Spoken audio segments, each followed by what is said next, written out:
जय हिंद साथियों, स्वागत है आपका एक बार फिर एक नई रिक्रूटमेंट के साथ हमारे YouTube चैनल में। इस समय constable GD, central arm force police CAPF और SSF rifleman GD, Assam rifle सिपाही narcotic control bureau examination 2025 GD की पोस्टें निकली हुई हैं। Date of submission of online application form 5 सितंबर 2024 से लेकर 14/10/2024 अप्लाई करने की तिथि है, जिसकी पेमेंट करने की तिथि 15 अक्टूबर 2024 रखी गई है और करेक्शन की डेट 5 नवंबर 2024 से 7 नवंबर 2024 तक रखी गई है। Tentative schedule of computer based CBE test होगा इसमें, जो कि जनवरी-फरवरी 2025 के बीच में होगा। ये मेल और फीमेल दोनों के लिए है, कोई भी इस फॉर्म को भरवा सकता है। CBE बेस्ड पेपर होगा, वहाँ आपका 13 रीजनल लैंग्वेज में होगा, जैसे आसाम, बंगाली, गुजराती, कन्नड़ा, कोंकणी, मलयालम, मणिपुरी, मराठी, उड़िया, पंजाबी, तमिल, तेलुगु और उर्दू। यहाँ हिंदी और इंग्लिश के साथ 13 और लैंग्वेजों में पेपर दिया जाएगा। इसका पे स्केल की बात करें तो पे स्केल 18,000 से 56,900 के बीच में जो आपका बेसिक पे होगा, जो कि सिपाही के लिए, और जो पे लेवल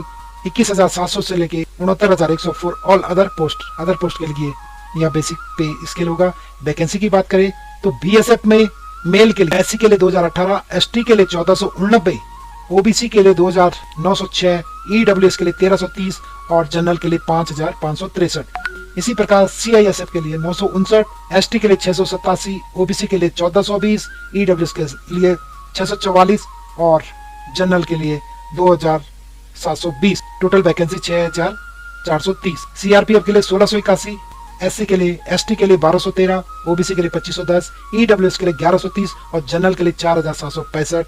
टोटल 11,299 की जो मेल के लिए है। SSB के लिए 122, SC ST में 79, OBC में 187, EWS 82, UR जनरल के लिए 349, जो कि टोटल 819 पोस्ट है। मेल यहाँ भी हम मेल के लिए दिखा रहे हैं।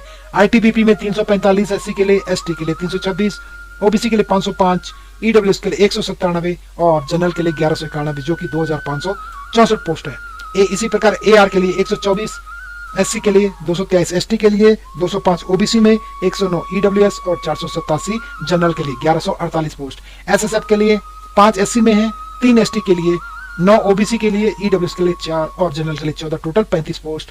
NCB में आपका ST में 1, OBC में 5 और जनरल के लिए 5, टोटल है आपका 11 पोस्ट। तो कुल मिला के जो मेल के लिए 35,612 पोस्ट निकली हुई है। इसी तरह आपका फीमेल में SC, ST, OBC, आप वीडियो को थोड़ा पॉज करके देख सकते हो, वीडियो लंबी हो जाएगी, इसलिए आप इस वीडियो को पॉज करके देख सकते हो कि फीमेल के लिए SC, ST, OBC, EWS और UR के लिए कितनी पोस्ट है।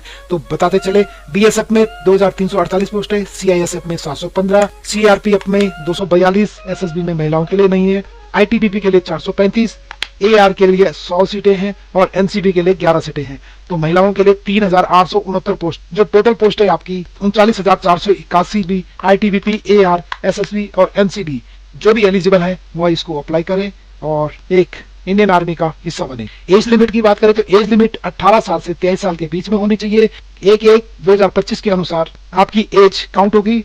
तो यहाँ पे देख सकते हो आप 2/1/2002 से पहले के नहीं होने चाहिए और 1/1/2007 के बाद के नहीं होने चाहिए। इस बीच की एज के यदि आप हो तो आप इस फॉर्म को भरवा सकते हैं। इसी प्रकार इस एज में जो छूट दे रखी है, SC और ST के लिए 5 साल की छूट और OBC के लिए 3 साल की, एक्स सर्विस में निकले 3 साल छूट और प्लस जो भी उनकी मिलिट्री सर्विस है वो माइनस हो जाए। तो आपके पास NCC C सर्टिफिकेट होगा तो आपके पास 5% maximum marks of the examination, 5% marks मिलेंगे और NCC B होगा तो 3 और NCC A होगा तो 2% मार्क्स आपको NCC A के मिलेंगे।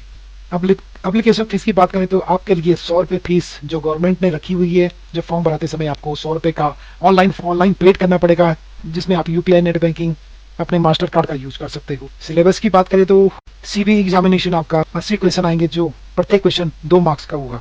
तो इसी प्रकार जनरल इंटेलिजेंस रीजनिंग में आपका 20 क्वेश्चन आएंगे जो 40 मार्क्स के होंगे। जनरल नॉलेज और जनरल अवेयरनेस के 20 क्वेश्चन, वो भी आपके 40 मार्क्स के। एलिमेंट्री मैथमेटिक्स आपके नंबर ऑफ क्वेश्चन 20 और टोटल 40 मार्क्स के। और इंग्लिश और हिंदी 20 क्वेश्चन होंगे जो कि 40 मार्क्स के होंगे, जिसके लिए आपको 1 घंटे का टाइम दिया जाएगा।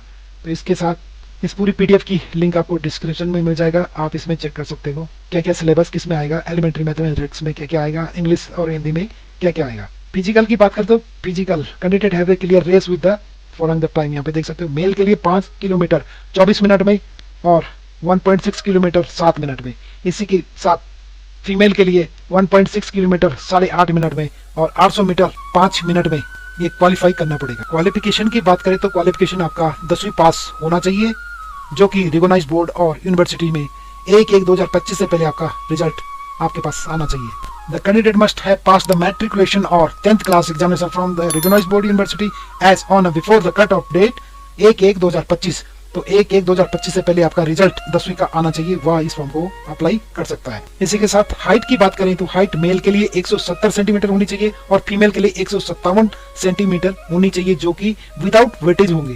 तो यहाँ पे वेटेज किस किस को मिला है? मेल के लिए जो एसटी के अभ्यर्थी होंगे उनके लिए मेल के लिए 162.5 और फीमेल के लिए 150 सेंटीमीटर होनी चाहिए। और नॉर्थ ईस्टर्न स्टेट के 157 मेल के लिए 147.5 फीमेल के लिए। इसी प्रकार लेफ्ट विंग माइंड डिस्ट्रिक्ट में 160 मेल के लिए 147.5 फीमेल के। इसी के साथ जो गढ़वाली, कुमाऊनी, डोगरा, मराठा, आसाम, हिमाचल प्रदेश, जम्मू कश्मीर और लद्दाख के लिए जो भी कैंडिडेट होंगे उनके लिए 165 मेल के लिए रखी गई है और फीमेल के लिए 155 हाइट रखी। इसी के साथ कैंडिडेट जो नॉर्थ ईस्टर्न स्टेट से हैं, अरुणाचल प्रदेश, मणिपुर, मेघालय, मिजोरम, नागालैंड, सिक्किम और त्रिपुरा के लिए 162.5 मेल के लिए और 152.5 फीमेल के लिए हाइट रखी गई है। चेस्ट की बात करें तो 80 सेंटीमीटर मिनिमम होनी चाहिए और 5 सेंटीमीटर फुलाव उसमें होना चाहिए। तो 80 और 85 मिनिमम चेस्ट मेल में होनी चाहिए। जो जनरल कैटेगरी के एक्सपेंडेड और जो रिजर्वेशन के साथ है तो एसटी के लिए 76 और 5 फुलाव सबका 5 है। बाकी आपके पास गढ़वाली, कुमाऊनी, डोगरा, मराठा, आसाम, हिमाचल प्रदेश, जम्मू कश्मीर, लद्दाख 78 और 5।